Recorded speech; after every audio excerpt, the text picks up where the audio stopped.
meses, justo antes de Navidad, pues ha suscitado un indudable interés que ha provocado también un interés no solo aquí en nuestro país, sino más allá de nuestras fronteras, concretamente en Francia y en Alemania, donde están ya a punto de salir traducciones del mismo.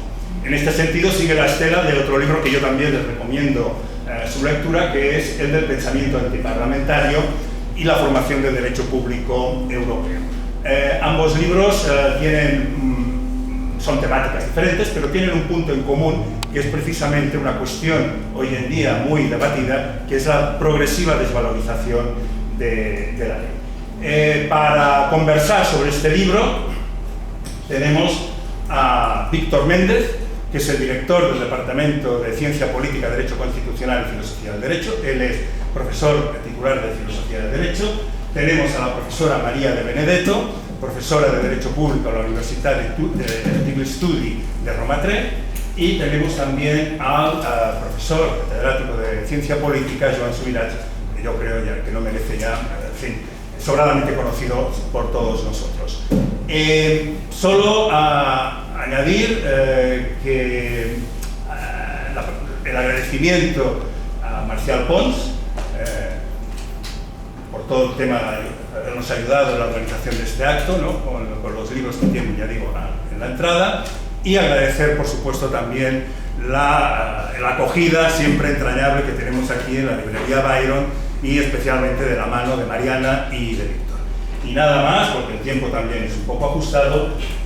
Víctor, cuando quieras, te cedo la palabra y moderas y controlas el tiempo. Gracias. De acuerdo, como el tiempo es ajustado, yo moderaré, y eso quiere decir que intentaré hablar poco, cosa que para contar y natural. En cualquier caso, pues lo primero es agradecer a todo el mundo y luego observar que estamos en la presentación de un libro de derecho, y muchos de los que estamos aquí tenemos que ver con el derecho, o somos profesores de derecho, igual que el autor, que por lo que yo sé, todos los libros escritos, no caigo ahora, pero son libros de derecho. En ese sentido, no solo el público, sino también el autor es un jurista, y esto es un libro de jurista, de un profesor de derecho, de un catedrático de derecho administrativo, y en ese sentido el autor, igual que todos los demás aquí un poco, somos unos humildes trabajadores del campo del derecho, que es como le gustaba definirse a Castantoveñas, con esos puntos suspensivos. Y entonces, además de un humilde trabajador del campo del derecho, el autor, yo creo que también es, y eso es lo que más aprecio yo de él, y como filósofo del derecho espero sus libros y yo sus libros, es también un hombre de leyes, una cosa que ha caído, un término que ha caído en desuso, que correspondía cuando nuestra facultad no era la facultad de Derecho, solo era la facultad de Derecho desde mediados del siglo XIX, antes había sido durante siglos la facultad de Leyes. Y entonces los libros de Esteve Pardo como escritor es siempre, aparte de un experto en Derecho y un jurista y un hombre de Derecho y un catedrático de Derecho, es también un hombre de leyes, en el sentido de que siempre que toma la palabra, siempre que escribe algo, se le va la mano a la idea de defender a la ley, de alabar a la ley, digamos, de hacer su papel de caballero andante que ha de proteger a la ley. Eso en general lo ha hecho. Por ejemplo, el desconcierto del Leviatán lo que hacía era defender a la ley frente a la ciencia. Usaba la ciencia, que es verdad que la ciencia lleva un tiempo en que, haciéndose el sabio despistado, mete muchos goles al Estado y a la ley. Y precisamente eso es lo que hacía en cierto sentido. También, por ejemplo, en el libro que se ha citado antes del pensamiento antiparlamentario. El pensamiento antiparlamentario, al ser contrario al Parlamento, lo que es contrario es a lo que hacen los parlamentos, que es a la ley. Por lo tanto, en cierto sentido, también es una defensa de la ley. También es una defensa de la ley, incluso lo que ha escrito sobre derecho taurino. Él defiende la idea de que el torero, defiende la idea del torero legislador, de que todo ese derecho ha de entenderse como producida la legislación por el toro. Estuve este fin de semana con un profesor de derecho romano que algunos conocerán, José María Arroyo, y cuando le conté que dice Esteve que el toro es el legislador, él que es muy taurino, lo que me respondió, pues claro. O sea, que Yo no entiendo mucho de eso, pero debe ser verdad. Siempre, digamos, incluso el libro como de historietas jurídicas que tiene, que se llama Todavía hay jueces en Berlín, también en el sentido de esos jueces que son alabados y que aparecen allí, son jueces que defienden la ley.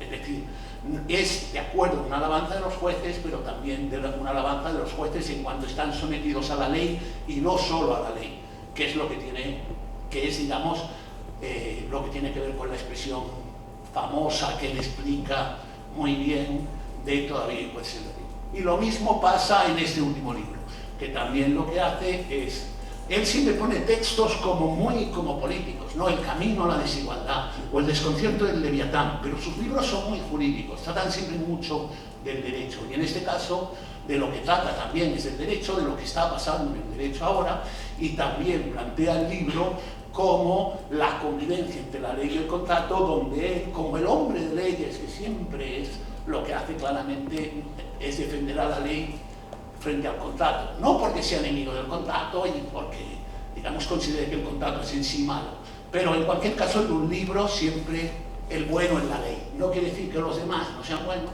y entonces en ese sentido, digamos, este es un libro de derecho, y por eso los que estamos aquí muchos somos juristas, pero también lo que yo quería señalar es que es un libro muy coherente con todo lo anterior, es un libro también de un hombre de leyes, y lo que creo que tiene razón, el impulso, digamos, de proteger a la ley, no es ninguna tontería, porque si el subtítulo es la ley y el camino a la desigualdad, el subtítulo del libro es si la ley peligra, lo que peligra es la igualdad, es lo que ha sido siempre la ley, digamos, es lo que ha caracterizado a la ley, y yo creo que es verdad que eso hoy está en peligro y que es verdad que se escriban libros buenos, sabios y claros, como el que ha escrito este Pablo. Entonces, después de decir esto, he intentado ajustarme a mi tiempo, doy la palabra a la profesora de Derecho, jurista y también mujer de leyes italiana, María de Benedetto, que nos hablará sobre el libro. Gracias. Pido perdón de antemano, porque mi español falta y tengo cartas, apuntos. Es un placer enorme de ser aquí, como siempre, en Barcelona, con amigos, colegas, para discutir, enfrentarse sobre temas de derecho que son nuestra vida. Son nuestra vida y son la vida de todos, y tenemos una gran responsabilidad para hablar de cosas importantes. José Esteve nos ha acostumbrado a una producción científica original, podemos decir, que tiene muy presente la genética del derecho administrativo, pero atraviesa todas las disciplinas jurídicas y también se abre a las disciplinas que permiten contextualizar los problemas del derecho: filosofía, política, economía, sociología, siempre adoptando una clave histórica. Leer sus libros nos ayuda a destacar desde la miopía disciplinar que afecta. Hay veces en que tenemos miopía. En Italia, el trabajo investigador de José Esteve es bien conocido, de Norte Italia al sur. Yo creo que tenemos colegas que tienen ottimi rapporti con Pepe, y había una primera traducción del libro sobre el antiparlamentarismo por el editorial Il Mulino, que es un editorial muy prestigioso para el derecho. En curso la traducción del segundo libro, Hay un juez en Berlín, y también en curso la traducción de este libro para otra editorial muy prestigiosa en Italia, La Terza, que es una editorial de Roma y Bari. Los méritos de este libro son muy claros desde mi punto de vista. Haber planteado un problema que pulsa, haberlo tratado adoptando una clave sistémica, haberlo tratado también con numerosos ejemplos en distintos ámbitos del derecho: el derecho penal, el derecho empresariales, el derecho civil, haber abierto una perspectiva. El problema, nos dice José, no es el contrato en sí, porque el contrato es un formidable instrumento de progreso. El problema es la invasión del espacio público del contrato.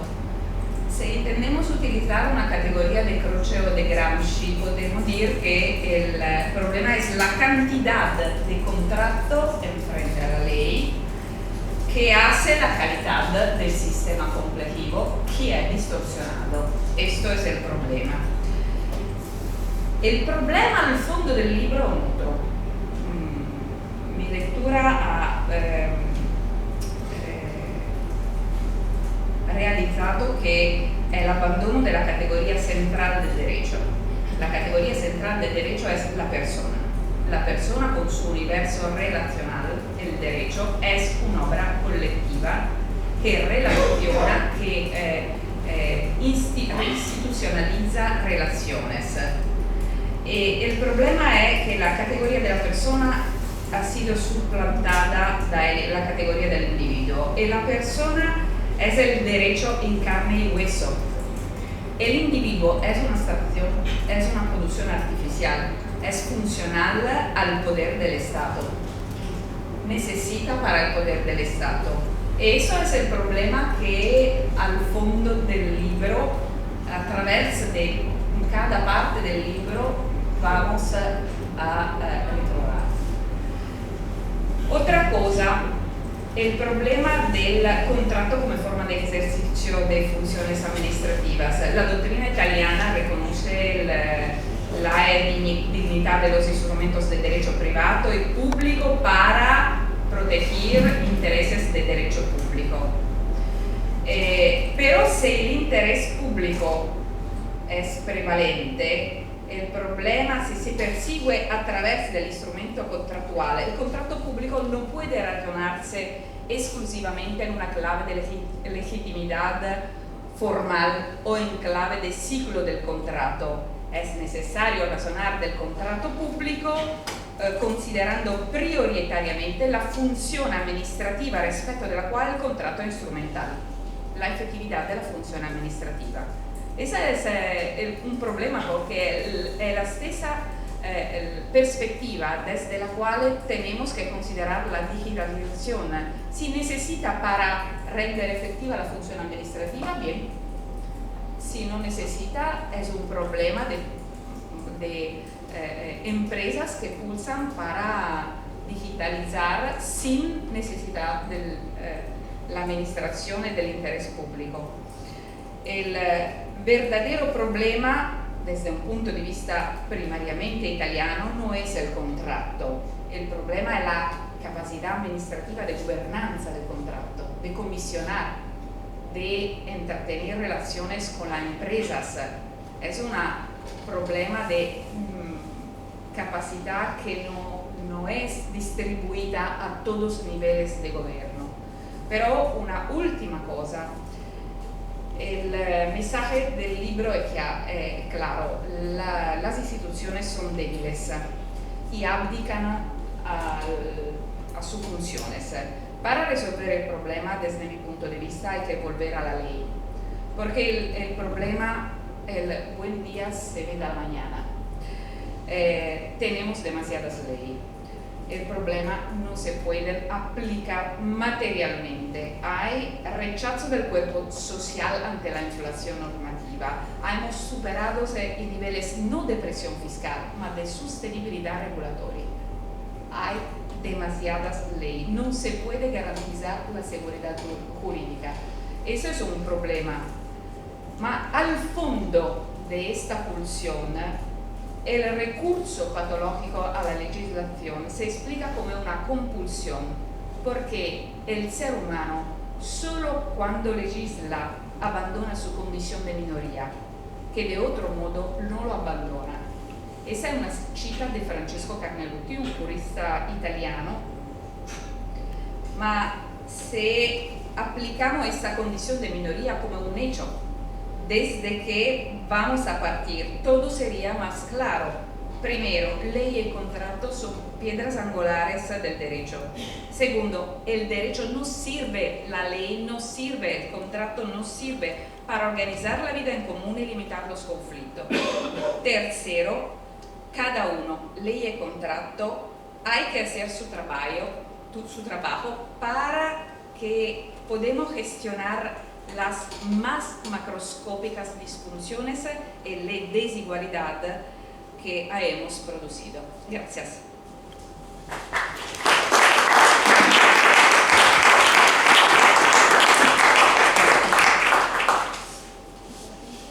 Bueno, buenas tardes y ante todo gracias por la invitación. Siempre es un placer, como ya se ha dicho, el leer los libros de Pepe. A mí me han inspirado muchas veces, él lo sabe, nos hemos ido encontrando a lo largo de los años, ¿no? Y a pesar de que yo no soy jurista, pero siempre, digamos, me han interesado las constantes, ¿no? La constante voluntad de Pepe Esteve de interaccionar, ¿no? con los temas políticos, con los temas sociales, con los temas filosóficos, con las ideas de pensamiento. En este sentido, para mí ha sido también un placer leer este libro, ¿no? Mi planteamiento no va a ser jurídico, va a ser desde mi comentario va a ser más general, pero creo que por eso me he invitado, ¿no? para dar esta otra visión también de este libro, ¿no? Creo que es evidente que detrás de las referencias que hace Pepe a lo largo del libro hay elementos que lo que ponen de relieve es la larga evolución que ha tenido este proceso, ¿no? A mí me ha hecho recordar un libro que me impactó mucho la primera vez que lo leí y ahora últimamente lo he vuelto a releer y para mí tiene una gran significación porque me ayuda también a explicar cosas que están en el libro, ¿no? Que es el libro de Cal Polanyi de la Gran Transformación, ¿no? En el libro de Polanyi se explica muy bien lo que significa, digamos, el paso que se da entre, ¿no? a mediados del siglo XIX hasta el momento que hace el libro, que es a mediados del siglo XX, del mercado como un instrumento más de relación entre las personas, ¿no? junto con otros, ¿no? como podría ser la cooperación, el intercambio, la reciprocidad, y el mercado era un elemento más de relación, a constituir el mercado la única forma de relación social, ¿no? Él habla de esa transformación de la sociedad del mercado, ¿no? Donde incluso el trabajo es una cosa que pone muy de relieve, y ya no se vincula a la subsistencia, sino al salario, y el salario como intercambio hacia la subsistencia, digamos, ¿no? Y la mercantilización, por lo tanto, de todas las relaciones sociales. Desde este punto de vista podríamos decir que los elementos de evolución que el libro de Esteve marca en relación al contrato y la relación de contrato de ley tienen que ver también con ese proceso desde mi punto de vista, ¿no? Me ha hecho recordar también muchas de las referencias que él hace afirmaciones que son muy contundentes, ¿no?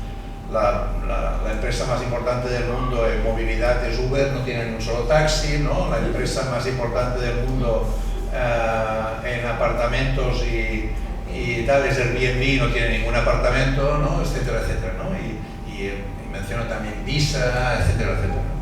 Y cuando comparamos esas digamos, referencias con Jelinek y los elementos clave del Estado, ¿no? Territorio, población, soberanía, vemos que hay problemas graves, ¿no? El otro día, leyendo el libro, me hizo recordar esa noticia que apareció de golpe, ¿no? De que había una empresa que hacía, ¿no? escaneo de iris en Glorias, ¿no? A 70 euros el escaneo. No había pedido permiso a nadie, la Autoridad de Protección de Datos de la Generalitat no tenía ni idea y duró con largas colas, ¿no? de personas que se ofrecían a escanear su iris en relación a un banco de datos que se generaba. Bueno, yo creo que eso pone de relieve, digamos, un proceso de disolución de muchos de los vínculos tradicionales en que, ¿no? los que somos ya de una cierta edad nos hemos acostumbrado a relacionar a la toma de decisiones, a las autoridades, etcétera, etcétera. No me acuerdo muy bien, hace unos años cuando una empresa china instaló un sistema de motos de alquiler en Madrid sin pedir permiso a nadie, ¿no? Ni de golpe y porrazo, ¿no? Porque simplemente lo que hizo fue poner una aplicación y la gente pues podía conectarse y ni el Estado ni el Ayuntamiento de Madrid tenían idea de que se iban a instalar esa. Creo que esos son elementos que son ejemplos que pone Pepe Esteve, que creo que marcan muy bien ese punto, ¿no? Hay otro elemento muy importante en la referencia en el libro, que es la individualización, ¿no? O sea, en el fondo, digamos, hay una pérdida de categoría de grandes agregados sociales. La ley trabaja con grandes agregados sociales y en cambio el contrato trabaja con personas jurídicas determinadas, ¿no? Personas físicas o jurídicas determinadas, pero es un nivel de personalización muy claro, ¿no? Y eso tiene que ver también con un cambio muy importante que se produce a nivel económico, ¿no? Digamos, de alguna manera se marca que a finales de los 60, 70, hay un proceso muy claro de disolución de lo que podríamos llamar la economía, la producción de masas. Hay un libro que no tiene nada que ver con esto, que es el de Boltanski y Chiapello, cuando ellos analizan la Revolución de Mayo del 68, donde dicen que precisamente la Revolución de Mayo del 68 fue la explosión de los procesos de individualización, en los cuales había un rechazo de la juventud, que luego tuvo una deriva política absolutamente que no aportó nada, a pesar de que ha quedado básicamente como un gran conflicto de carácter político que se dio. Pero en realidad, ¿no? Boltanski y Chiapello lo que ponen de relieve es que fue un canto a la individualidad, que tiene que ver también con el proceso del hipismo en Estados Unidos, etc.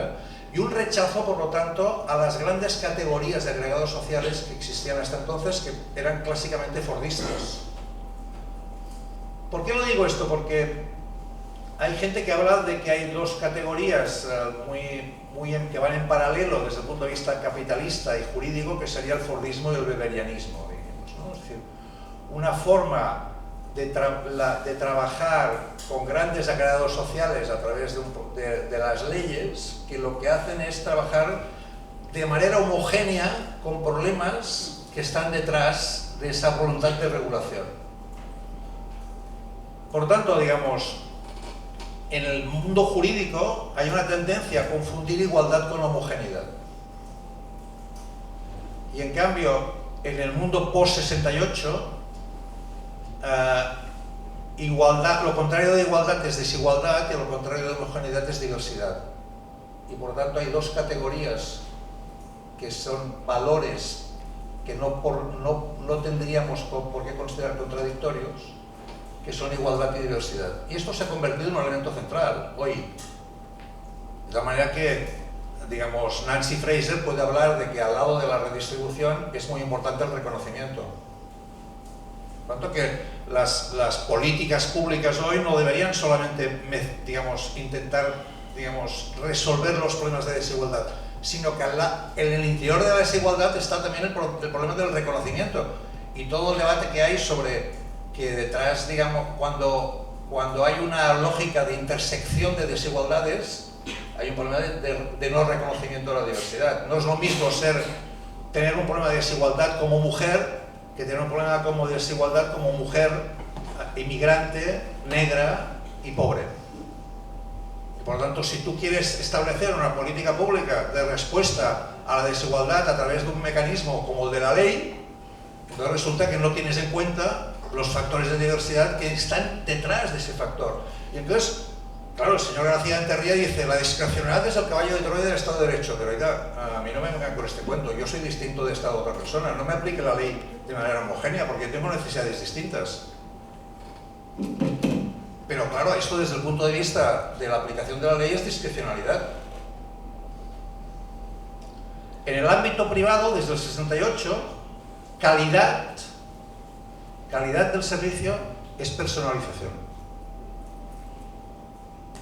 Y en el ámbito público, calidad del servicio es homogeneidad.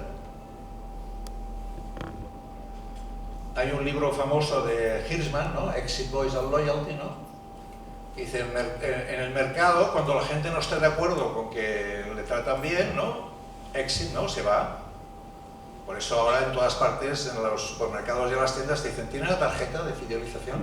Porque la manera en que no te vayas es darte puntos, ¿no? En el sector público podemos establecer el exit, en muchos casos no, porque los servicios públicos no tienen alternativa. Si no hay exit, ¿qué hay? Voice, dice Hirschman, ¿no? Para que haya loyalty. Pero tampoco hay mucha voice en el sector, ¿no? Se intentó, ¿no? En un momento determinado los servicios públicos hicieron las cartas de servicios, que era una forma de reconocer que se les tenía que escuchar a los usuarios, a los ciudadanos. O sea, en definitiva lo que vengo a decir es que el proceso de contractualización es una respuesta también a las rigideces de una aplicación de la ley excesivamente homogénea. Y es una deriva, por lo tanto, de un proceso de transición social que antes tenía, como dices tú muy bien, grandes agregados sociales, la familia, los vecinos, la gente del trabajo, una cosa que me ha gustado mucho, los alumnos de la clase que iban juntos de una asignatura a otra, y ahora todos son asignaturas, digamos, optativas, y entonces no tienes grupo. O sea, hay una disolución de los grupos tradicionales en los cuales la ley se aplicaba de manera fordista, pero racional, porque se aplicaba a grupos homogéneos. Y ahora resulta que esto se nos ha convertido en un problema, ¿no? Porque esos grupos homogéneos son muy complicados, ¿no? Entonces yo creo que ahí hay un elemento de reflexión que creo que estaría bien, ¿no? Digamos, que dialogara con tus reflexiones. Me acuerdo muy bien que me sorprendió un momento determinado, cuando colaboré en un momento determinado hace muchos años, cuando era ministro de Infraestructura y Obras Públicas, Borrell, ¿no? Hablé con él porque pidió alguna ayuda y me dijo: estoy haciendo un contrato programa con los directores generales. Y me quedé alucinado. O sea, claro, porque este es un ejemplo que podrías incorporar. O sea, en la administración pública hay contratos entre un ministro y un director general. ¿Por qué? Y le dije: ¿pero por qué haces el contrato? Dice: porque hace lo que les da la gana. Y entonces dice: en un momento determinado yo tengo que establecer un contrato para que, digamos, por ejemplo, para que fije objetivos. Dice: porque, por ejemplo, cuando yo le digo al director general de carreteras que me diga cuáles son los objetivos para el que viene, me dice: pues hacer carreteras. Digo: hombre, será para hacer algo las carreteras, ¿no? No sé si me explico. O sea, las carreteras no se hacen para hacer más kilómetros de carreteras, se hacen porque tienes que conectar, ¿no?, dos puntos que están en desconexión. Entonces, los objetivos implican, ¿no? Porque, claro, aquí llegamos a la confusión increíble que un presupuesto por programas, por ejemplo, hay un programa del BOE que quiere hacer más BOEs, ¿no? Entonces, esto se pasó luego a las universidades. No sé si aquí hay muchos universitarios. Las universidades, ¿no?, hicieron contratos programa con los departamentos. Había un presupuesto, digamos, básico, ¿no? Y luego, si querías hacer más cosas, tenías que fijar el número de tesis que harías, el número de publicaciones, ¿no? Había un contrato programa. Por lo tanto, la lógica del contrato se incorporó también en el propio funcionamiento de la estructura administrativa, por la incapacidad que había de que las cosas se hicieran como de manera, digamos, de forma ordenada, ¿no? La dispersión que existía. Por lo tanto, la pregunta es, lo decía antes nuestra colega italiana, ¿no será que la contractualización es una respuesta ante la creciente complejidad que tiene dificultades la ley para incorporar esa complejidad? Y luego la única salida, de hecho ya lo dices tú en el libro, pero no deja de haber un tono crítico muy fuerte contra la contractualización, cuando en realidad es una respuesta ante un naufragio, ¿no? Entonces, digamos, es y ante la disolución de muchos de los elementos, digamos, de articulación social que existían antes, ¿no? Acabo enseguida, ¿eh? Pero tienes toda la razón, que sigue siendo verdad que la ley es un elemento de igualación que es más fuerte que el contrato. Esto sigue siendo verdad. A pesar de que todos sabemos que no es del todo verdad que ante la ley todos seamos iguales, porque hay algunos más iguales que otros. Pero el contrato es mucho peor, como tú mencionas muchas veces en el tema, porque realmente aquí la desigualdad es de origen. Por lo tanto, yo creo que la reflexión es totalmente oportuna, me parece muy potente, porque perdemos de alguna manera agarraderas, ¿no? a las cuales agarrarnos, ¿no? Y por lo tanto nos hace más frágiles. Ese proceso de contextualización nos hace más frágiles, eso es cierto. Lo que pasa es que el mundo se está volviendo más, digamos, es el mundo el que nos hace más frágiles también, ¿no? La propia evolución del mundo es lo que nos hace más frágiles. Y no sé si el dique de la ley es suficiente ante ese aumento de la liquididad.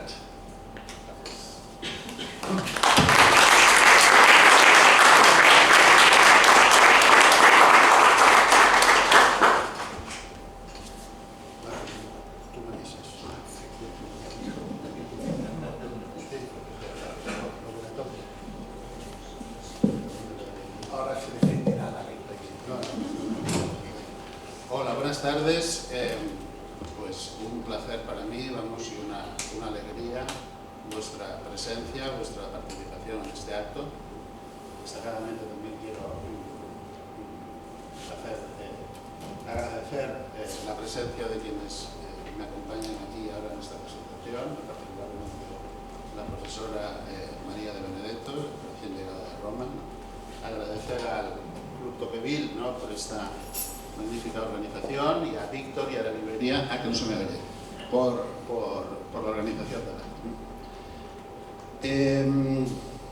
Bueno, yo no tenía nada preparado, ¿no? Yo pensaba un poco responder, ¿no?, al filo de las intervenciones que me han precedido. Quizá lo único en lo que pensaba reparar es en algo que ha, digamos, dejado invalidado en parte mi libro, que ha sido una reforma constitucional que hemos tenido aquí en España. La única que se ha producido en casi 50 años. Eso también me ha hecho recordar, viendo aquí a muchos de los presentes, que fuimos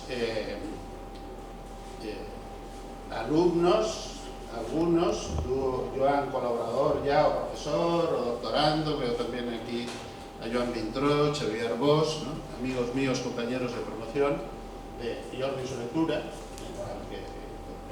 cuya amistad y cuya sabiduría nos beneficiamos y tanto apreciamos.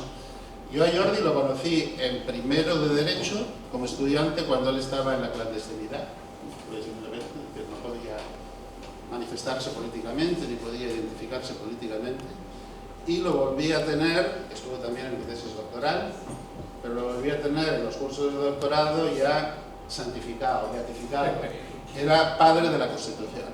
Es decir, en todos aquellos años se aprobó una Constitución, es decir, que supuso un cambio radical en la política, pero que sobre todo esa Constitución era la expresión de una sociedad que unánimemente, de manera unánime, ¿no?, de una manera con un amplio consenso, se expresaba, se manifestaba, se autodefinía, se autocomprendía. Entonces, han pasado casi 50 años. Yo lo que veo, digamos, mi sensación es que no hay ningún cambio constitucional a la vista, ni nueva constitución, ni se la espera. Y es más, es perfectamente posible, empiezo a creer ya, que la propia categoría de constitución, con todo lo que comporta, esté completamente ya en desuso. Que puede ya en el futuro. ¿Qué es lo que ha habido desde entonces? Cambios sociales de gran calado y de gran profundidad, de los que yo creo que carecemos de instrumentos, incluso de estructuras de pensamiento para entenderlos y para diagnosticarlos. Mi libro ha sido como un esfuerzo de adentrarme en esos cambios utilizando estas categorías, utilizando el derecho en su versión literaria, es decir, por lo que el derecho expresa. Gran parte del libro me ha apoyado poco en el derecho positivo, efectivamente. Mi formación es jurídica, pero he tratado de apoyarme en la literatura, ¿no? Es decir, la novela que decía Stendhal, que es como un espejo al lado del camino, en la filosofía, no solo la filosofía del derecho, sino la filosofía que trasciende el derecho. Y yo lo que veo es que eso, tenemos una sociedad actualmente que es absolutamente incapaz de autocomprenderse. Nos carecen instrumentos, no solamente aquí. Bueno, y la prueba, una prueba que esa declaración que son las constituciones no se prevé ninguna, ni aquí, ni en Italia, ni en Francia. Los dos intentos de reformas, de nuevas constituciones relevantes que se han producido, que han sido, que yo he seguido muy de cerca, la Constitución Europea, o más reciente, digamos, pensamos que es un mundo también en el cual todas nuestras ideas y planteamientos sobre Chile, incluso en cuyos debates participé y me llamaron, son intentos que han descarrilado a la primera curva. Es decir, algo absolutamente impensable. Parece que cuando se inicia un proceso constitucional, es un proceso constitucional que se inicia y en 3, 4, 5 meses tenemos una constitución. Como en muy pocos meses se tuvo esa del 78, como en 15 días se tuvo la Constitución de Weimar, como en muy poco tiempo también se tuvo la Constitución italiana del 47. Aquí estas constituciones se han iniciado, han descarrilado. Entonces, este artículo nuevo, 49, que es un artículo que trata un tema, por así decirlo, podemos decir marginal, el tema de lo que antes en el texto constitucional se llamaban los disminuidos y que ahora se llaman, hay ya un cambio,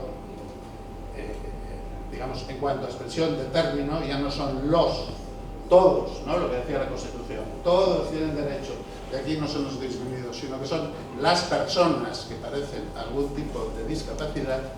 ¿Y qué es lo que se reconoce? ¿Qué es lo que se promueve? Primero ya encontramos una cuestión, en la línea de lo que hablaba Joan Subirats. Ya no todos tienen un tratamiento, aquí ya nos aparecen dos colectivos. Se dispensará un tratamiento especial a las mujeres y los menores. ¿Por qué no a los ancianos? ¿No? Pero vamos, es un tema en el que no entro. Es decir, hay muchos temas que trato aquí en el libro y en los cuales no tomo partido. Es decir, yo trato de exponer una tendencia de la misma manera que tampoco me considero un defensor de la ley, ni un detractor del contrato. Es cierto que la ley tiene su épica. Es decir, las leyes se han presentado tradicionalmente como conquistas. Muchas veces han sido clamorosas derrotas, ¿no? Pero la tendencia, y cualquier gobierno, cualquier grupo político, cuando dice haremos tales leyes, ¿no? Es decir, ese será el progreso, lo que avanzaremos. Eso es cierto, la ley tiene su épica y una épica que hoy en día también se está perdiendo, vamos, se ha perdido prácticamente. El contrato, evidentemente, es mucho más evasivo, mucho más sutil, mucho más versátil, cambia de nombre, ¿no? Es decir, entonces, ¿qué es lo que se afirma, por ejemplo, aquí en este artículo 49 de las personas? Aparece un concepto completamente nuevo, que no estaba en la Constitución, el concepto de autonomía personal. Es decir, los poderes públicos fomentarán políticas, ¿no? Esto también, yo creo que ya se olvidado de políticas públicas, fomentarán políticas que promoverán, que protegerán la autonomía personal. Si esto se hubiese aprobado en el 78, no se hablaría de autonomía, se estaría hablando de libertad, es decir, la libertad de estas personas, y son conceptos muy distintos. Es decir, habría que profundizar mucho, pero es muy distinto la libertad de la autonomía. La autonomía, en principio, se opone a otro, que es la heteronomía. Es decir, no quiero nada que me venga de fuera, que esté ahí de fuera, sino lo que yo decido. Va más en la línea de la autodeterminación. Es decir, no quiero nada que me venga de fuera. De fuera que me puede venir una ley, que ha sido legítimamente aprobada, o de fuera me pueden venir una serie de datos objetivos, científicos, biológicos, etc. Eso no, es decir, yo lo autodetermino. Esta es una de las tendencias muy importantes que van en toda esa línea, porque este nuevo artículo de la Constitución, el artículo 49, seguro que hay gente que lo está tratando de utilizar ahora con carácter más general. Es decir, yo cuando escribía este libro y leyendo, registré que hay ahora un fuerte impulso jurisprudencial y doctrinal para buscar en la Constitución la autonomía. Y no existe. Es decir, reconocen que no se habla de autonomía, ni se habla de contrato. Es decir, lo cual no quiere decir nada, ¿no? Pero en la Constitución española y en todas las constituciones hay tantas referencias a la ley como artículos, o más. De hecho, en este artículo 49 hay una nueva referencia a la ley, mediante ley, la ley como instrumento en el fondo de protección. Ninguna referencia al contrato, ninguna referencia a la autonomía de la voluntad. Es decir, es muy significativo que aparezca ahora esta referencia a la autonomía personal, porque repito, es una cosa. Y luego, como digo, no soy ningún detractor del contrato. Me parece un instrumento perfectamente versátil. Me preocupan solamente dos cuestiones. Primera, detrás de la ley, hemos dicho que tiene su ética, hay un relato. Detrás de la ley hay un relato, es decir, y detrás, y todo el sistema institucional en el que estamos instalados, ¿no? Siempre lo hemos explicado como una progresiva conquista, ¿no? Que veníamos del feudalismo, si se quiere, y entonces aparecieron pues, toda una serie de teóricos, de doctrinas, de banderas en el sentido de pensamiento, de corrientes, de tal, ¿no? La Ilustración, todas las raíces cristianas de Europa, toda una serie de elementos muy diversos y tal que condujeron a este sistema. Detrás del contrato, vamos a ver, detrás del contrato, y este es el segundo elemento que detrás de la infiltración del contrato, y lo segundo que me preocupa es que el contrato está ganando espacios que al menos en nuestro sistema, y según estas concepciones, y según todos estos progresos y luchas ideológicas, filosóficas, políticas y sociales, está ganando espacios que no le corresponden. Es decir, yo entiendo perfectamente lo que se habla de los contratos programa, del contrato como relato en corto, como concreción, etc. Pero la realidad es que, por ejemplo, en muchos países, un dato simplemente, en determinados países latinoamericanos, el derecho procesal civil como asignatura no existe. Es decir, no se explica. Es decir, eso no existe. El derecho procesal penal tampoco existe. Es decir, ¿y por qué no existe? ¿Por qué no se explica y tal? Porque no hay un proceso, ni civil ni penal. Y entonces, no hay un proceso. Y un proceso es algo que está orientado a algo. ¿A qué? Fundamentalmente a conocer la verdad. Es decir, ¿qué pasó ahí? Entonces, en función de lo que pasó ahí, se impone una pena o no. Es decir, si no hay proceso penal, es porque pura y simplemente se llega a un acuerdo desde el principio y ahí se impone el Estado. En Estados Unidos, el 0,5% de los casos judiciales... No, entonces, este relato, digamos, quizá en Latinoamérica, que son países, si se quieren, más recientes, más tardíamente incorporados a la mística occidental, ¿no? A esos macrorelatos, ¿no? Que allí también se han difundido, quizá porque no los tienen tan arraigados, los reconocen de una manera llana, ¿no? Dicen, no, es que aquí ya no hay derecho procesal penal, todo son negociaciones. Aquí no hay, o sea, el juez no hace falta, es decir, el proceso no hace falta. Lo único que queda es, la única asignatura procesal que se explica es el proceso contencioso administrativo, y acabará igual. Es decir, y aquí tenemos... en cambio, en países como los nuestros, que seguimos, digamos, teóricamente adscritos, eso sucede exactamente igual. Exactamente igual. Es decir, en Estados Unidos, el 99,5% de las personas que están condenadas y que por lo tanto están en prisión, están ahí por un acuerdo entre el fiscal y el abogado. Y en España, y aquí seguimos con la misma tendencia. Ese es un tema, es decir, la expansión del contrato en estos frentes, lo mismo podríamos decir en lo que es la producción de normas. Decimos, sí, hay muchas leyes, sí, pero hay muchas leyes vacías absolutamente de contenido.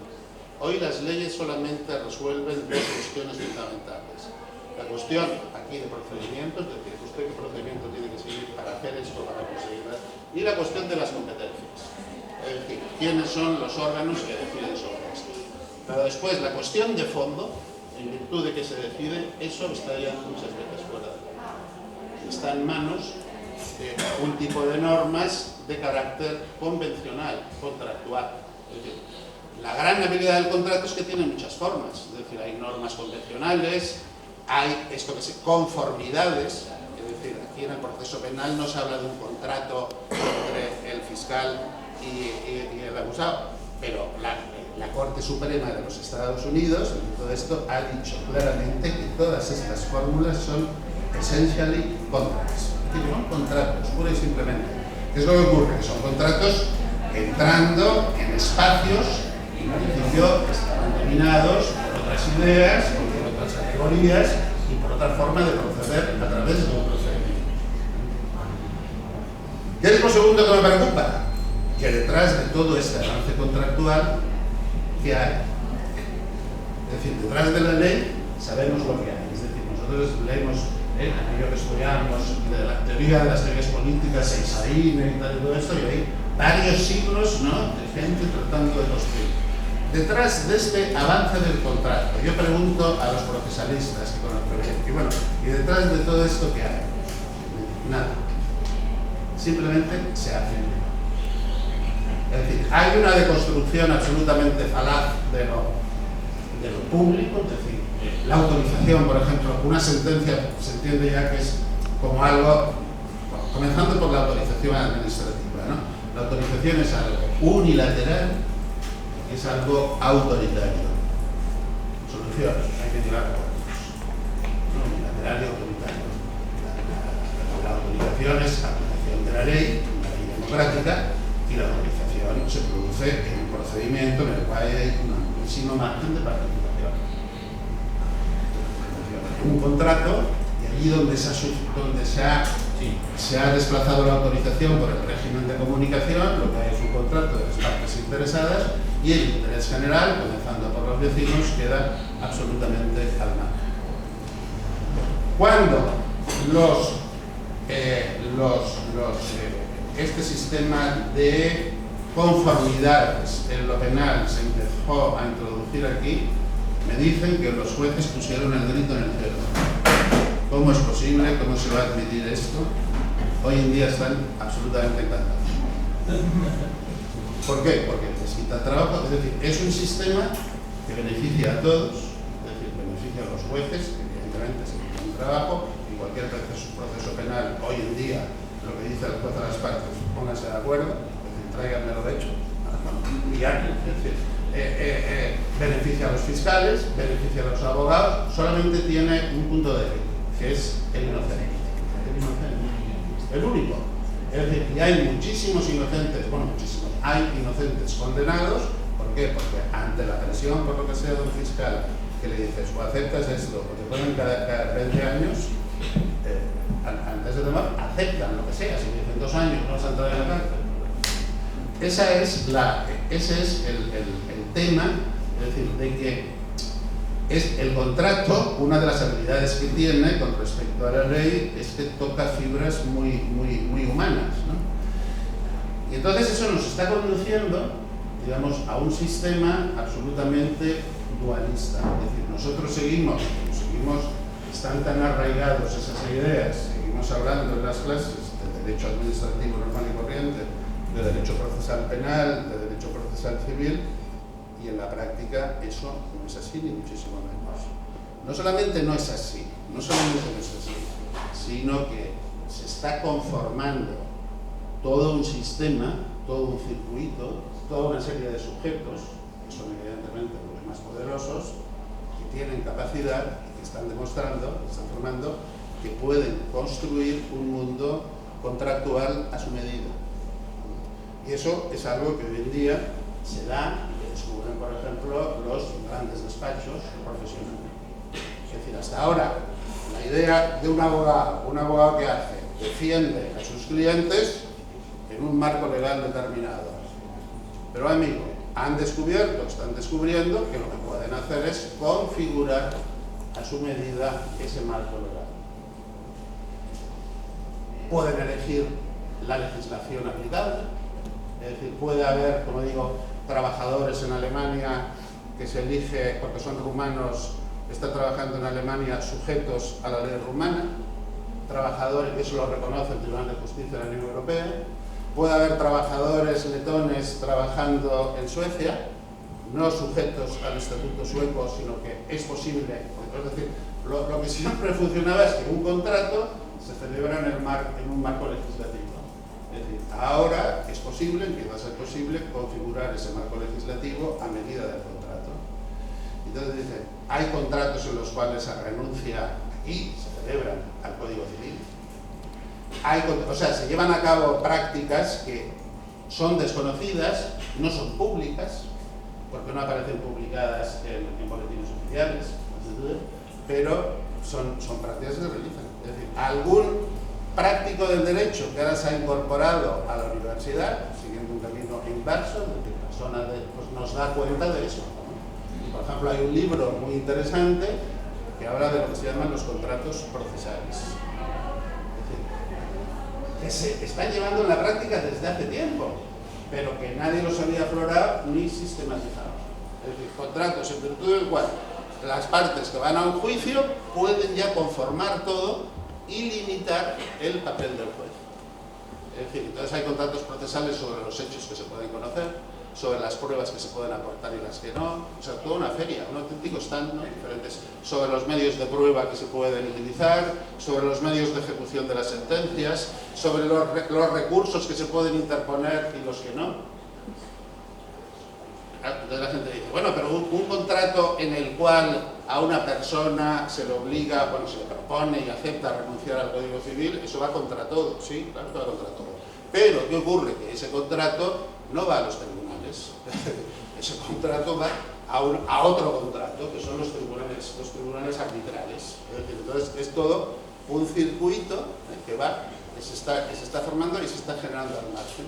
Entonces, ¿qué tenemos? Pues tenemos una justicia de low cost, sobre qué es la justicia esa del acuerdo con el fiscal o el acuerdo con la administración, cada vez más. Y tenemos la justicia del que se lo puede permitir, el último Iniesta, que dice, Hacienda va contra mí, me pide 4 millones, o sea, cualquiera de nosotros les dice, o que sea, te pide 4 millones Hacienda, o 100.000 euros, ¿no? Para mucha gente, 100.000 euros, ante lo que piensan que puede ser un proceso judicial, lo que sea, ahí lo dejo, ¿no? Topan con Iniesta, dice, pues voy, o sea, justicia de low cost, y después sigue estando la otra.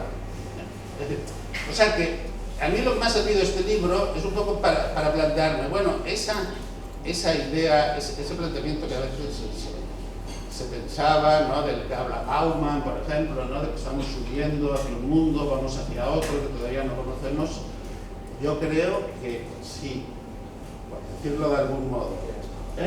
No, por decirlo de algún modo, si detrás de todo esto, a veces, detrás de todo este avance del contrato, bueno, buscamos un enemigo, por así decirlo, la lógica amigo-enemigo, y ese enemigo es lo que se da a llamar el neoliberalismo, pues uno piensa, ha conseguido la victoria perfecta.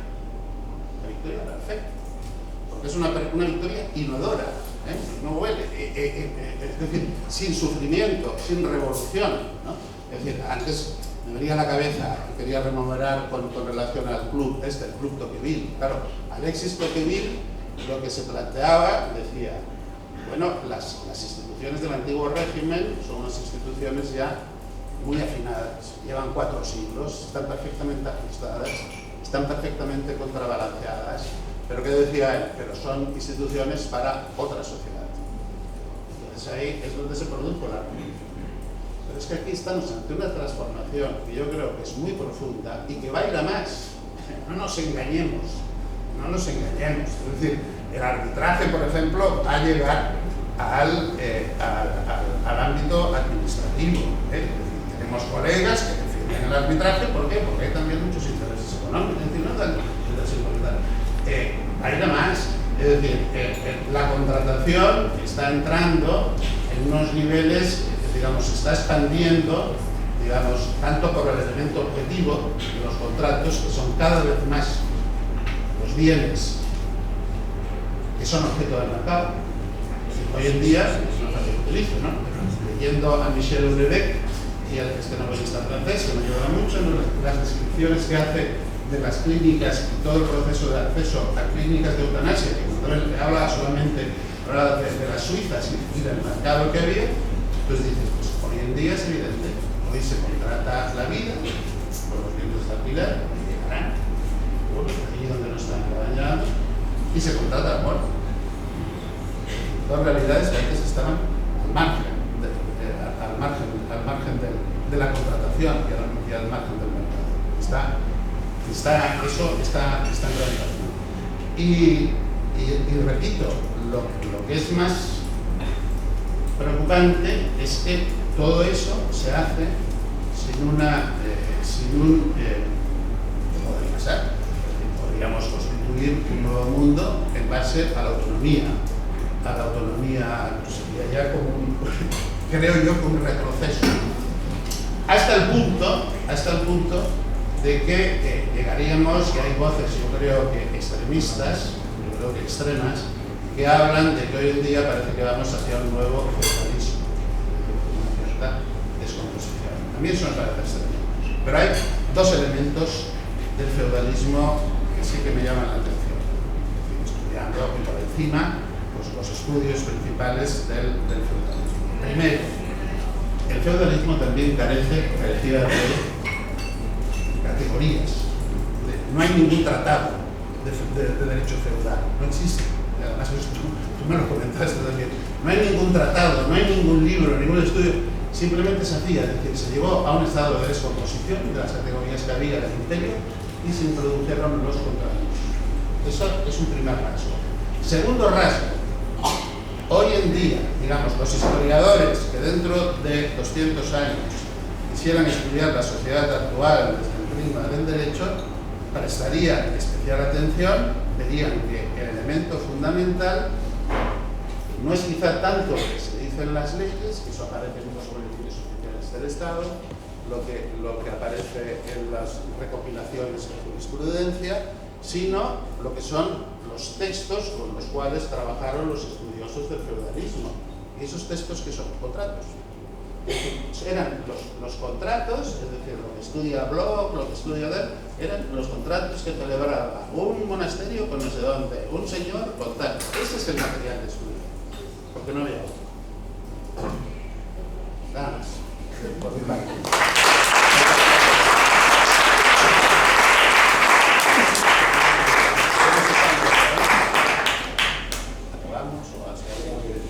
Bueno, hemos hecho muy bien de tiempo porque hemos utilizado 1 hora, entonces si ahora alguien quiere decir algo, preguntar algo, contratar algo, sí. Bueno, no pensaba intervenir, entre otras cosas, porque soy admirador, íntimo amigo primero y luego admirador del escritor y después de la erudición de la mesa, pues la verdad es que me da un cierto apuro intervenir. Pero he decidido intervenir porque creo que no tendré ocasión de estar ante tantos y prestigiosos juristas y de diferentes países para aportar simplemente una intervención plagada de humildad, ¿no? Ante tanto sabio aquí reunido respecto a que he estado en el ejercicio de la profesión 45 años. Haciendo contratos, peleando en los tribunales arbitrales, peleando con la administración y peleando en los tribunales de justicia. Entonces, todo lo que se ha dicho daría para un seminario o para toda una carrera, porque la última intervención de Pepe y las que la han precedido también han profundizado mucho en lo que es todo el ámbito y todo lo que abarca el derecho, el ejercicio procesal, etcétera, etcétera. Pero a mí me interesa quedarme en 2 puntos. No he tenido ocasión de leer el libro, que lo acabo de comprar, he ojeado el índice, conozco lo que piensa el autor y me atrevo a decir que su análisis es impecable. Y por el índice he visto que efectúa un análisis histórico y llega a las consecuencias y a las conclusiones que nos ha expresado. Y perdonad esta larga introducción, pero se verá por qué la estoy haciendo. La coincidencia del origen histórico de esa evolución contractual hasta donde hemos llegado coincide con la expansión de los mercados financieros. Para que seamos conscientes, y este es un dato que no tengo el último dato ahora, pero hagan ustedes caso que es así, de la contratación mundial agregada, lo que son bienes y servicios, ronda algo menos que el 50% que la contratación financiera en el mundo financiero. De esa contratación en el mundo financiero hay un porcentaje que no sabría decir, que son las bolsas de los mercados de valores. Un nivel equivalente a la contratación en las bolsas de los mercados de valores se hace en las operaciones que se denominan over the counter, por fuera, es decir, por fuera, pero que tienen subyacente en activos cotizados. Entonces uno se pregunta, ¿cuál es la causa que late en esta expansión contractual? Que incluso supera la norma, o que va de la mano de la norma, porque la norma no solo es esa ley del Código Civil, sino que no nos olvidemos que existe una cosa que se denominan reguladores. Yo no sé si ustedes han fijado en las últimas noticias hace pocos días que la SEC intentaba entrar a regular un poco más los mercados financieros y ha tenido una revolución de todos los bancos. Quien me conoce sabe que mi posición que voy a hablar aquí no tiene nada que ver con la ideología. Quien me conozca un poco más sabe que estoy muy lejos de lo que pueda parecer de lo que voy a decir ahora. Creo que esta sociedad, legisladores, consumidores, ciudadanos en general, profesores en Derecho, desconocemos, y yo lo he desconocido hasta hace bien poco, del gran poder que tiene el mercado financiero en el regulador y en el legislador. De tal manera que precisamente por su capacidad de dominio en el contrato, impone y se encuentra protegido por las normas. Piensen ustedes, seguramente no lo conocerán, hay un que es lo más opaco que existe en el mundo, hay una asociación financiera que pone en bola negra que se denomina ISDA, International Swaps Derivative Association, que controla absolutamente no solo los modelos contractuales y que funcionan entre bancos y entidades financieras, sino que se aplican a consumidores finales. Lo que estoy dejando apuntado aquí es que una de las causas, probablemente no la única, de las conclusiones a las que llega el doctor Esteves, proviene de la potencia bestial de los mercados financieros. Piensen ustedes que el fiscal Pécora en el año 29, con la crisis financiera de Wall Street, consiguió que se cambiaran todas las leyes, de que la ley Sputnik, que la banca no pudiera intervenir, no fuera más que banca para prestar dinero, que no interviniese en el otro tipo de mercados. Y Pécora llegó a decir, en cuanto pueda la banca, esto volverá a pasar. Y vino entonces la reforma de crédito conocida, que volvió a abrir los mercados. Perdón, volvió a abrir la posibilidad de que la banca interviniese en los sectores industriales y comerciales. Claro, el profesor Silver ha dicho una cosa preciosa, ¿no? Lo de que el contrato, y aquí me salgo un poquito de lo que estaba diciendo, el contrato entre las partes, pero claro, nosotros ¿qué pensamos los juristas cuando estudiamos Derecho y los legisladores? Que las partes están en igualdad. Y eso que decía usted, profesor, de que realmente esto quizás es una lucha para la identificación. Esto lo digo desde mi experiencia, con respeto absoluto a usted. Es que esto no solo en los contratos de adhesión, que algo regula el legislador respecto a los contratos de adhesión, es que es utópico pensar que haya dos partes en términos de igualdad que redacten el contrato. Para empezar, porque hay un abogado mejor y un abogado peor a la hora de redactar. Si es que los dos tienen abogado. Perdón. Me estaba enrollando. Entonces, acabo enseguida, no, pero es que como tenía una oportunidad para decir, piensen ustedes de dónde viene la causa y que esa causa está muy escondida. Muchas gracias, y disculpen el Hay que decir que una de las cosas que dice el libro explica muy bien es cómo ha cambiado en la universidad, el que antes existía una especie de estatus de miembro de una clase, la gente era de una clase que toda la vida seguían juntos, y ahora ya en las asignaturas, las selectivas, eso ha desaparecido. Entonces, quien ha hablado es un compañero precisamente de clase del autor, y por lo tanto tenía su derecho a expresar. No, ha sido muy interesante y ya digo, ha servido para recordar lo que significa ser compañeros de clase. Es verdad que ahora cuesta ver que los alumnos actuales ya muy difícilmente lo son. ¿Alguien quiere decir algo? Si no se... Bueno, una cuestión. Ya no.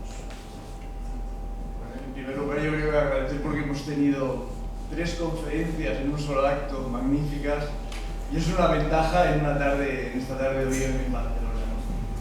Bueno, yo creo que me gustaría plantear una cuestión, y es que el debate o el análisis ley-contrato acompaña a otro par de conceptos, generalidad y singularidad. Acompaña y se entrelaza con él y va muy junto a él, ¿no? Entonces yo creo que tradicionalmente, y ahora sí que hablo un poco en términos políticos, ya se suponía que las fuerzas del mercado iban a favor de la singularidad y del avance del contrato, o de como mínimo situarse bien en el marco general de la ley. Y yo creo que a partir de lo que dice el profesor Subirachs, a partir del 68, sí que hay una responsabilidad del pensamiento de izquierdas, de los partidos de izquierdas, que dicen, no, la singularidad es maravillosa. Entonces tenemos ya una doble corriente contra la generalidad. Por un lado los mercados financieros, como hablaba el compañero, y por otro lado todo el pensamiento de izquierdas está encantado con la creación de grupos, grupúsculos y de regulaciones específicas por causas que pueden ir desde el sexo, hasta el más llamativo, pero hay cualquier otro, hasta la diferencia que actualmente se discute entre el gran tenedor y el pequeño tenedor, de tal manera que todo el debate es saber si llego al número de viviendas, porque tu círculo de derechos y deberes va a ser diferente. Creo que también hay una responsabilidad en todo ese bloque ideológico. En el mercado ya sabíamos que iba a jugar al suyo. Nosotros a lo nuestro hacemos nunca más. Lo que no se esperaba es que otro bloque ideológico también aplaudiera la ruptura de la noción de generalidad y de igualdad hacia la ley. Sí, hay, no sé si hay algo más. No, muy acertado. Hay ahora descubrí, vamos, incorporé mucho al libro, hemos traducido un libro de un sociólogo alemán, un libro muy interesante de Andreas Lefkowitz, que se titula precisamente así, La sociedad de las singularidades. Y lo que él destaca es que estamos ante una pérdida de la categoría de lo general. No lo lleva al terreno jurídico, pero ya es muy fácil, es decir, lo general es la ley, ¿no? Y efectivamente, yo coincido contigo, Joan, es decir, en toda esta potencia del mercado y de tal, claro, había un sujeto que ha estado siempre ahí, que es, podemos decir, el impulso capitalista, ¿no? Es decir, de mover eso. Vamos a ver, lo que decía Joan, la pérdida de las homogeneidades y de los grupos, eso no es baladí, es decir, porque si estás fuera del grupo ya es lo que quiere el mercado, es decir, o sea que ese es el otro tema, ¿no? Es decir, que hay por un lado un impulso muy fuerte, bueno, el de siempre, es decir, de las fuerzas económicas, del capitalismo, de los mercados financieros, que tira a eso. Yo presto atención a lo que tú comentas de los swaps, ¿no? Es decir, que es una de las realidades del cambio de siglo, ¿no? Primero que la economía realmente potente hoy es la economía financiera, porque la cuestión no está en no tener mucho, sino estar en los circuitos financieros. Pero ese impulso siempre ha estado ahí, pero hay otro impulso desconcertante, hasta cierto punto desconcertante, ¿no? Y es el de unas fuerzas políticas, unas posiciones políticas que en principio defendían la igualdad, la generalidad, la falta de privilegios, que se han decantado por posiciones claramente singularistas. Había un libro conocido aquí, bueno, yo tampoco de mucho interés, ¿no? Pero un libro conocido de dos franceses que hablaba de los comunes y decía, los comunes, la revolución del siglo XXI. En lo que llevamos del siglo XXI, que ya es mucho, ya es un cuarto, la tendencia es justamente la contraria.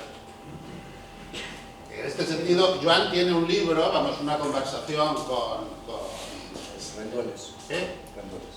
Rendueles y tal, que tiene un título muy significativo, ¿no? Es decir, comunes, realidad o espejismo, ¿no? Es decir, que ahí, eso de cuándo es, dará 10 años o menos, ahí se empezaba ya a dudar, ¿no? Que esto del avance hacia lo común pudiese prosperar. Mi sensación es que se ha ido justamente en la otra dirección. Pasa que tú mencionas, en el caso de lo común mencionas ¿cómo se llama? Ostrom. Sí. Claro que allí hay, detrás de la idea de lo común, de hecho, es una idea contradictoria con lo público o con lo privado, lo público institucional y con lo privado. y tiene una lógica contractual también. O sea, de hecho, el Tribunal de las Aguas de Valencia es un tribunal que emana, ¿no?, de una voluntad de resolución de conflictos entre un conjunto de regantes, ¿no?, que han construido una comunidad a través de una lógica contractual, ¿no? Ellos están de acuerdo en que van a explotar juntos el acuífero, ¿no?, y van a intentar evitar los que quieran ir por su cuenta, etcétera, etcétera, ¿no? Por lo tanto, de hecho, es una respuesta colectiva para la defensa de un bien considerado común por el conjunto de los que están dentro de esa comunidad. Sí, pero todos están tienen el mismo tratamiento. Es decir, eso es lo que yo distingo, bueno, lo distinguía en una obra clásica que curiosamente es poco conocido, de Henry Sumner Mine, ¿no?, Derecho Antiguo, que él trazaba el paso del estatus al contrato. Y pasos de estatus al contrato hemos tenido últimamente muchísimos. Estatuto de funcionarios, contratación. Ese régimen que tú hablas, en el fondo, es estatutario. Los servicios típicos, los servicios públicos tradicionales eran régimen estatutario. Es decir, yo frente a Correos, que tenía un régimen estatutario que se me trataba a mí igual y que una carta costaba lo mismo. Pero esa tendencia a la diversidad, a la singularidad que decís, es una tendencia que se da desde múltiples ámbitos. Por ejemplo, Mancur Olson, en el libro de la lógica de acción colectiva, pone de relieve como los sindicatos, que durante una época tenían una función central, básica, se han ido fragmentando, porque no es lo mismo. O sea, los trabajadores de Renfe son todos iguales, no. Los que conducen los AVEs tienen un nivel de control y de fuerza muy superior al guardagujas, que ya no debe existir, digamos, pero los guardagujas ya nos entendemos. Y por lo tanto, hacer huelga todos juntos los trabajadores de Renfe no tiene sentido si ellos, como os acordáis del conflicto con los controladores de los aeropuertos, ¿no? Ello fue un conflicto evidentemente de una pequeña capa, pero que era capaz de hacer saltar todo el sistema. Por lo tanto, la lógica de la acción colectiva, dice Mancur Olson, es fragmentar esa tendencia, ¿no? Por lo tanto, digamos, dentro del concepto de igualdad, de generalidad, se descubren muchos elementos de desigualdad que antes comentaba, ¿no? La mujer, que es negra, pobre, inmigrante, y por lo tanto, la defensa genérica de la desigualdad de la mujer se convierte en desigualdad interna dentro de los colectivos que están refugiados en esa categoría común. Y esas microcategorías defienden también una posición de defensa. Por lo tanto, la defensa de la igualdad lleva a la singularidad. Por lo tanto, yo intentaba poner de relieve que lo que no es contradictorio, o sea, aparece como contradictorio la lucha por la igualdad y la lucha por la diversidad, cuando son dos valores que están en paralelo. Lo contrario de la igualdad es la desigualdad y lo contrario de la diversidad es la homogeneidad. Por tanto, colocar la carga de la prueba encima de la izquierda porque defiende lo mismo que el capitalismo es un poco extraño, porque está defendiendo unos tipos de desigualdad interna que son distintos de los anteriores. Por lo tanto, es un factor. Incluso cuando tú dices que la autonomía es un elemento nuevo que aparece, claro, si tú lees uno de los libros más importantes que hay en el mundo, diría yo, sobre necesidades básicas, que es el de IACAF, habla de 3 necesidades básicas del conjunto de la humanidad, independientemente de sus orígenes, que es salud, autonomía y autonomía crítica. Y habla de esos 3 elementos. ¿Por qué? Porque en muchas partes del mundo el concepto de autonomía es revolucionario, porque hay mucha heteronomía sobre cómo tienes que hacer las cosas. Por lo tanto, la reivindicación de autonomía es una reivindicación muy importante, ¿no? Fijaos el debate que sigue hoy en el Le Monde, hoy en el periódico de hoy, habla del conflicto que significa el prohibir la exhibición de símbolos religiosos en las escuelas en Francia, que sabéis que en las escuelas públicas, que es contradictorio, afirma alguien, contra la laicidad, cuando precisamente eso es un elemento de reflexión identitaria. Bueno, nos llevaría mucho más lejos esto. Pero quiero decir que no simplifiquemos sobre la base de pensar que el concepto, que en el fondo la revolución del 68, que es una revolución pro mercado, cuando la deriva sí que, o sea, el mercado se aprovecha muy rápidamente de ese proceso. Es decir, Zara, o sea, yo me acuerdo que mi hermano, que trabaja en el mundo del textil, cada año iba por ahí, por el mundo, a ver qué se estaba, trabajaba, es mayor que yo, ya estaba jubilado, iba por el mundo a ver qué telas se llevaban en el mundo para poder hacer la producción del otoño, del invierno. Ahora Zara hace producción de otoño, de invierno, constantemente está cambiando, constantemente, o sea, la capacidad de producción masiva, singularizada, es lo que ha caracterizado el cambio del Fordismo a la actual situación. Y en el mundo de la administración pública estamos en el Fordismo. O sea, por lo tanto hay una falta de adecuación también, ¿no? de la capacidad de, digamos, de gestión de la complejidad desde lo público. Y la respuesta a esto es utilizar un sistema, y en esto está muy bien lo que explicas tú, es utilizar un sistema mucho más ágil que es la lógica del contrato. Y entonces tiene unas derivadas de desigualdad y que son políticamente muy significativas, esto no es innegable. Sí, pero, a ver, tú hablas de los trabajadores de Renfe. Los trabajadores de Renfe, si es un régimen estatutario, como los funcionarios, claro que hay funcionarios de categoría A, B, C, D y E, pero el régimen estatutario es que cualquiera puede llegar a la categoría A si tiene los méritos. Luego hablaremos de las desigualdades previas, ¿no?, congénitas, de que, bueno, tú has podido estudiar, el otro no. Pero ese es el régimen estatutario. Claro que en los funcionarios hay situaciones desiguales de diferentes categorías, pero están marcadas por la ley y objetivadas por la ley, y hay unos méritos para acceder. Igual que los trabajadores de Renfe. ¿Sigue siendo un régimen estatutario? Eso ya no lo sé. Claro, ahí está el tema. Yo creo que no. Pero claro, eso, que evidentemente hay una desigualdad entre A y D, pero yo creo que la desigualdad es mucho mayor en el régimen contractual, en la función pública, que te cojo a ti, pues por lo que sea, pues porque eres afín a mí, porque confianza, porque eres de mi palo político, que eso, ahí digamos, pues no sé.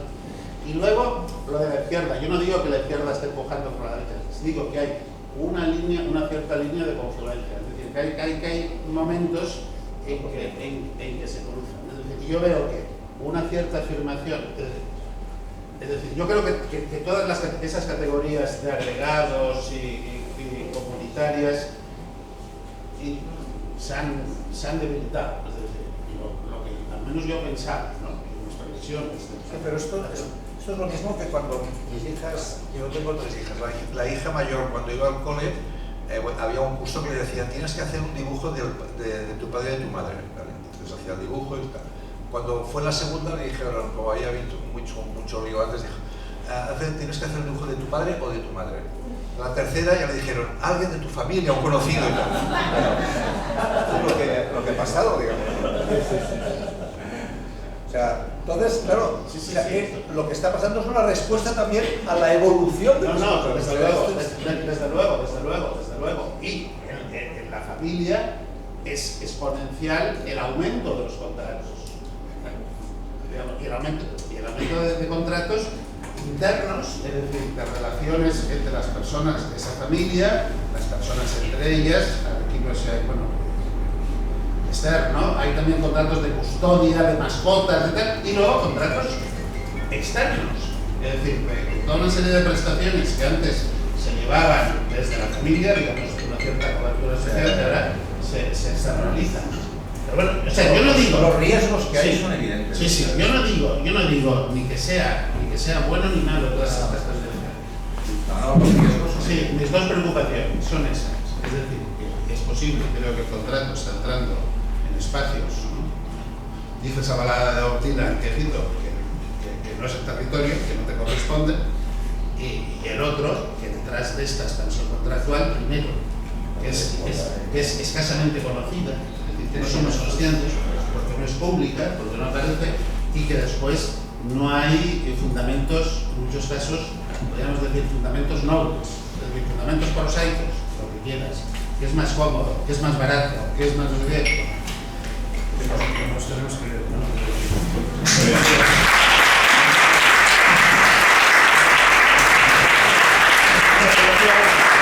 Hay una cosa que tenemos que ver en los minutos y solo comentar muy brevemente los 2 próximos actos que realizará el club.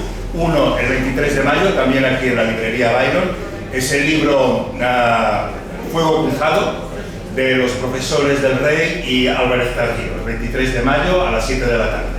Y la próxima semana en el Círculo Ecuestre, a las 7 de la tarde también, tendremos una tertulia con el profesor catedrático también de Derecho Administrativo, Francisco Sosa Wagner, antiguo europarlamentario, que nos hablará precisamente de hacia dónde va Europa cara a las elecciones que se celebrarán el próximo mes de junio. Muchas gracias.